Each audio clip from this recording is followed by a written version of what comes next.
Another way we can contribute to the oneness, rejecting false stories that are designed to separate us from Jehovah's organization.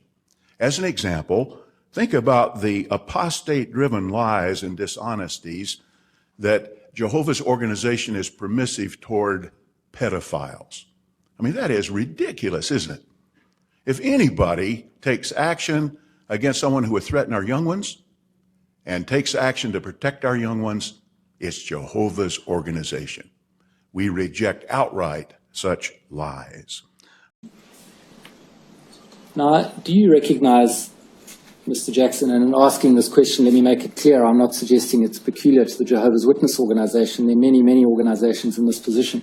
But do you accept that the Jehovah's Witness organization has a problem with child abuse amongst its members? I accept that child abuse is a problem right throughout the community, and it's something that we've had to deal with as well.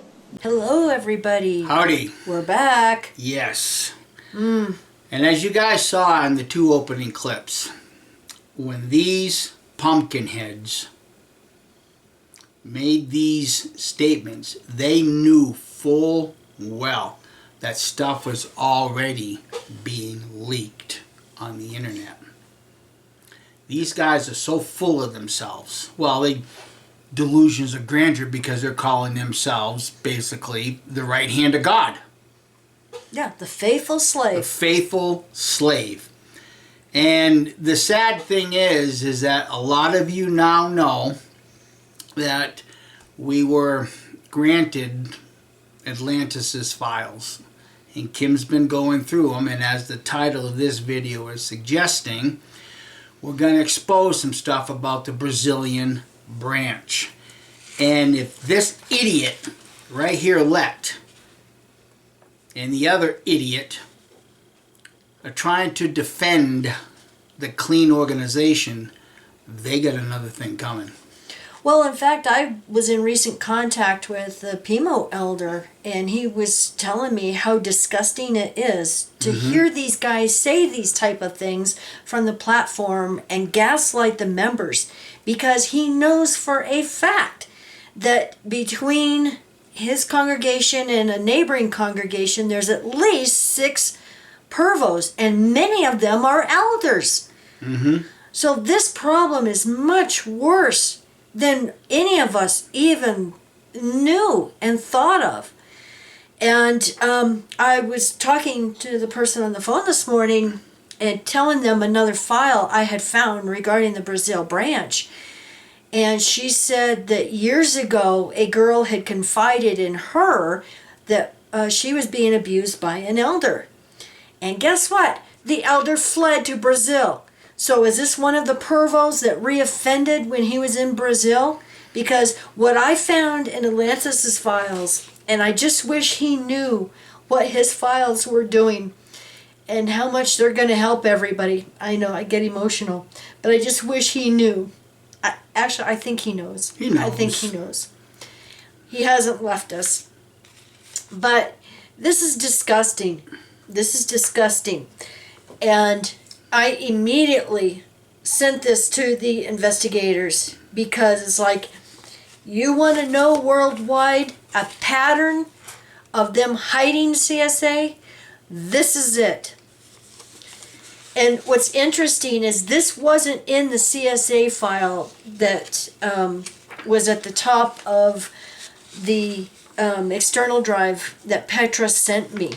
I was going through files and I just clicked on it, and you wouldn't know from the title that it was about CSA because all it said was Brazil branch.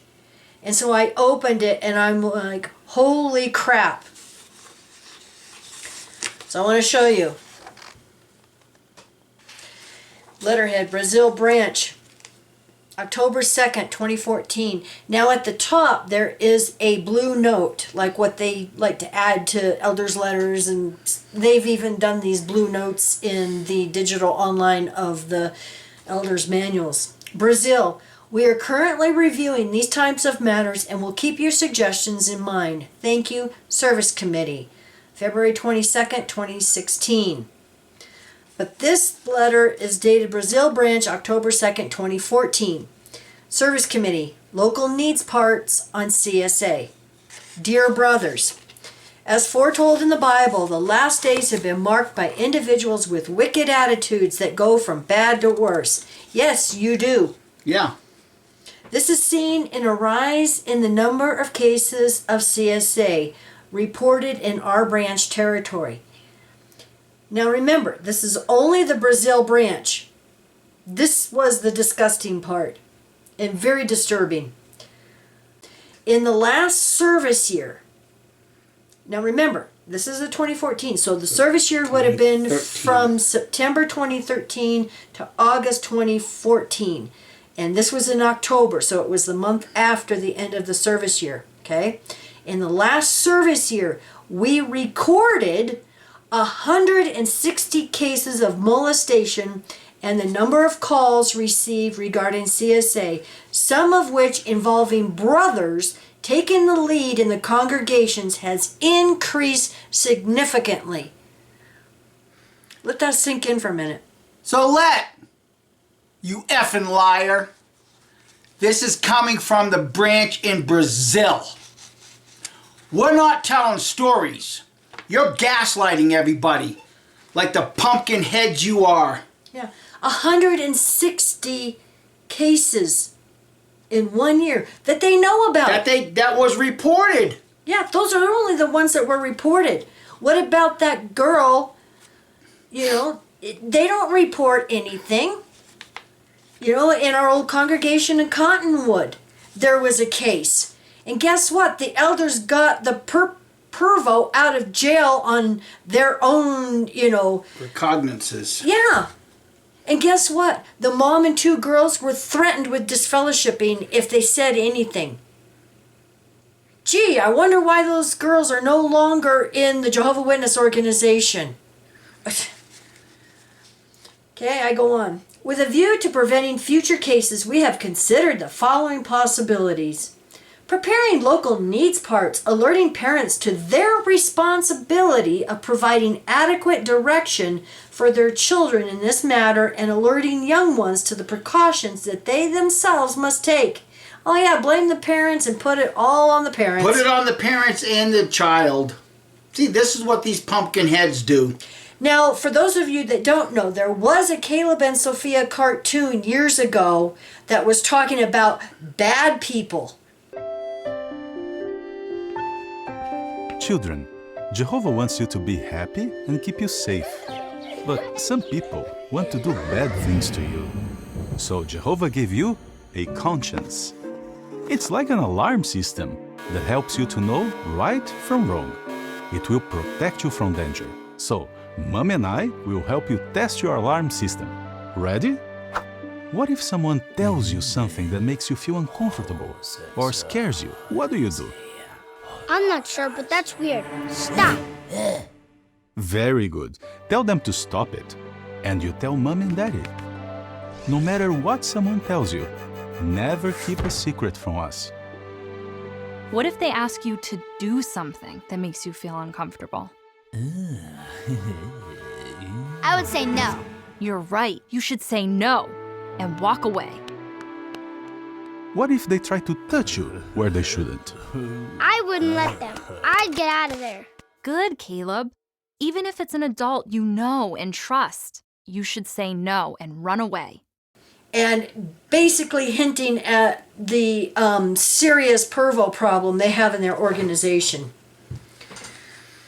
We could include brief demonstrations in these parts. If approved, we will use as a basis the Awake of October 2007 and April 8, 1999. Preparing a circular letter to the elders with a copy to circuit overseers. In this letter, we would reinforce the importance of the elders being alert to any suspicious signs or behavior on the part of anyone whatsoever. Well, what if all the elders, and many of the elders are pervos themselves? They're not going to say anything. They don't get it, do they? No. They just don't get it. It would remind them of the need to give frank yet dignifying counsel to any that manifest undesirable trends and to stay alert to potentially dangerous family situations. It would also remind them that the legal steps that parents or guardians may wish to take are unrelated to the theocratic steps taken by the congregation. We look forward to receiving your direction so that we can proceed with any appropriate arrangements. Please be assured of our warm Christian love. And it's signed by Gilson Moreira Marques for the Brasilia Branch Committee. Now, just in case anybody thinks that we're bullshitting you, look at these letters right here. We all know as Jehovah's Witnesses, ex-Jehovah's Witnesses, that every letter that comes to the congregation has the initials right there. And there they are. Yeah. Yep. A memorandum from the Brazil branch, and this one is dated February 10th, 2018. Now at the top, there is a long note in the blue, and I'm not going to read all of this, but you can see the red. Time sensitive. Gee, I wonder why it's time sensitive. Okay? Note, Brazil, we know you dear brothers are busy, but we are awaiting your answers to the questions below. Thank you. Your brothers at the World Headquarters Legal Department, March 21st, 2018. Then the time sensitive is April 2018.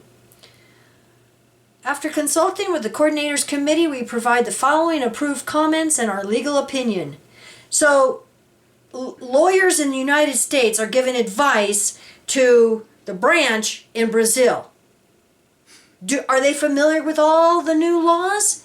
Because this is about a new law that was about to go into effect. Okay?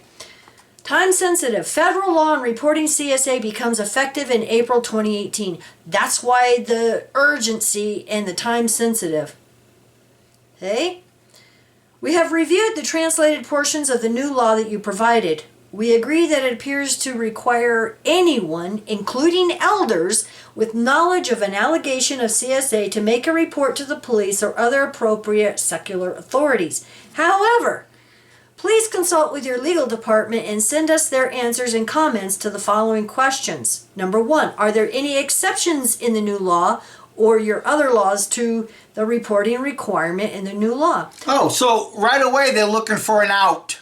Yeah. For Bastards. For example, some CSA reporting laws provide exceptions for ministers of religion and lawyers. See, they're looking for the clergy penitent privilege. That's like I said, they're looking for an out. And that's why Jehovah's Witnesses suddenly have a clergy class. Yeah. Unpaid clergy class. That's right. If you look on their website, it's carefully worded now. Unpaid clergy class. And that's why. Do you see how the government's Satan's system has got a noose around these pumpkin heads? Yeah. Satan is causing you people to make these changes, not Jehovah, because you all have a loving, kind, caring heart. No. You care more about that 501c3 than you do the kids. And getting their federal grant money from all these countries. Exactly. Yeah. Number 2, does Brazil presently have a professional secrecy privilege or law that requires or allow ministers of religion, including our elders, to not disclose a confession or confidential communications? Number 3, what does have knowledge of mean? See, carefully worded. That way they don't give any information to the authorities more than what they're required to do. Does an elder's receipt of any allegation or accusation of child abuse trigger an obligation to report the matter to the police or secular authorities?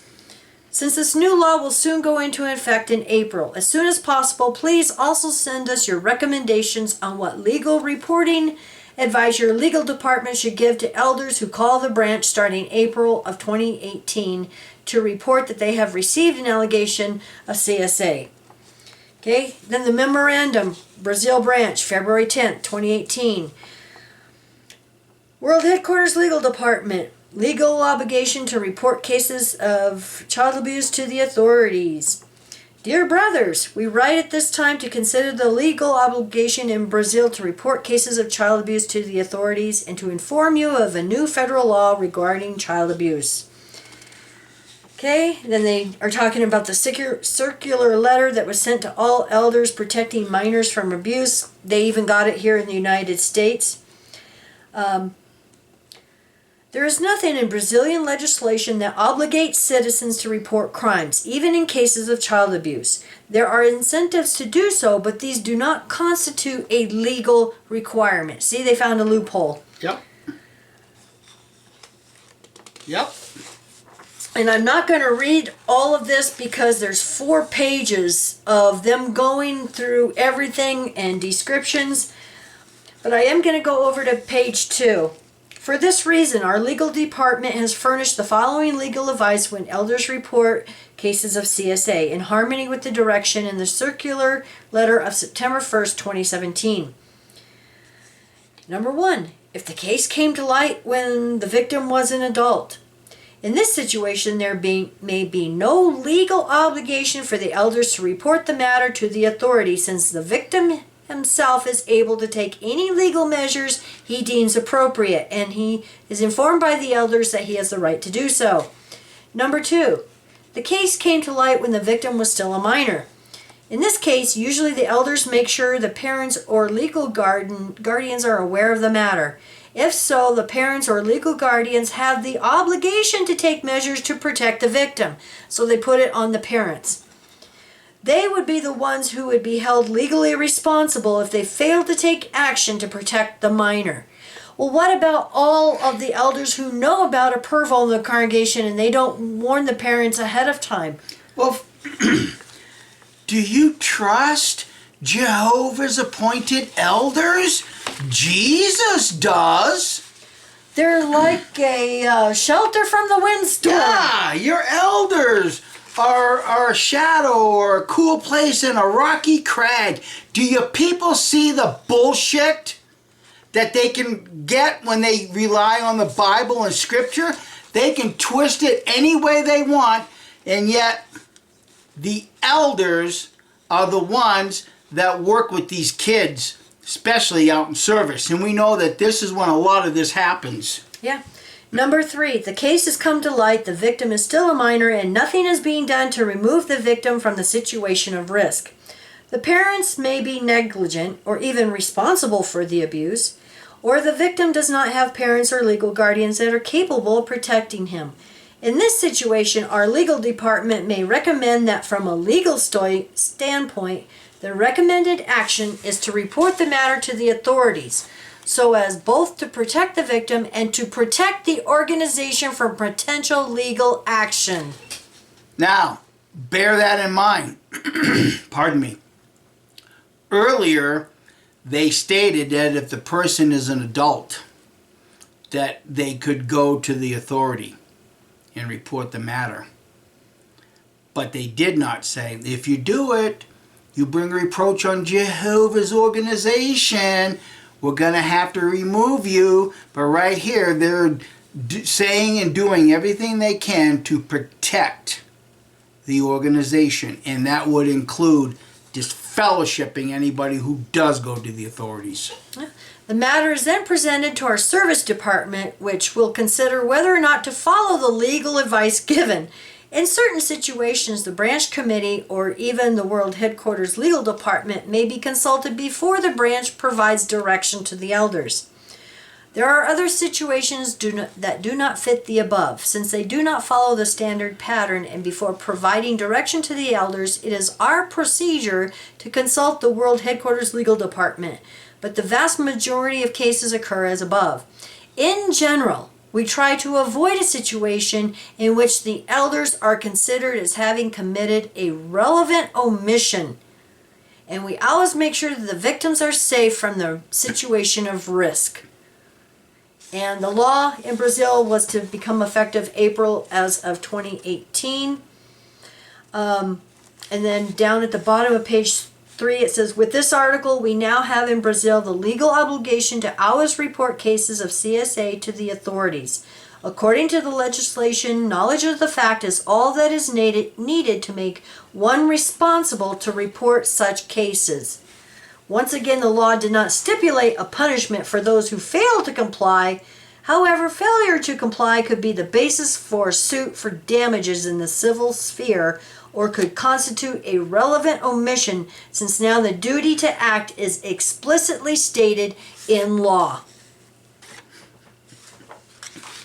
You see, these governments have to pass these laws because religions like Watchtower, Catholic Church, Mormons, they've all been abusing children for a century or more, and they've been getting away with it. But right now, the outcry is so loud, it's forcing the governments to step in and do something. Yeah. Yeah. Oh, look. The wild beast is going to turn on the harlot. Hey, Watchtower, looks like they turned on you too, knuckleheads. Meanie Tickle Parson. Seen it coming 10 years ago with you people. And, you know, when Atlantis first sent us, you know, the data years ago, do you remember what we called it? Beastzilla. We call it Beastzilla because it's the beast that comes out of the abyss and bites Watchtower in the ass. Yep. But what are we going to call it now? Well, Petra, when she sent it to me, she is calling it, let's see if I can remember, the Mega Teslatron. The Mega Teslatron. Yeah. The information's here, guys. It's just got to get to the proper authorities, and as Kim goes through it, what's going to be relevant for this investigation is going to the proper authorities. Yeah. Yep, exactly. You know, I know a lot of friends want to send their personal case of CSA. It's probably a good thing, but at the same time, when you have correspondences coming right from the branch itself, stating in 1 year they had 160 cases, that should be all the governments need to investigate. Yeah. Because Watchtower's admitting it themselves. And then you heard Jeffrey Jackson in the beginning of this admit it. Yeah, it would seem so. Yeah, we're just like every other organization and we have the problem too. Yeah, you know, just like water running off the back of a duck. They don't friggin' care. No. All they care is the damn money that they can fleece the flock out of. And the Jehovah's Witnesses just keep throwing it like there's no end to it. Yeah.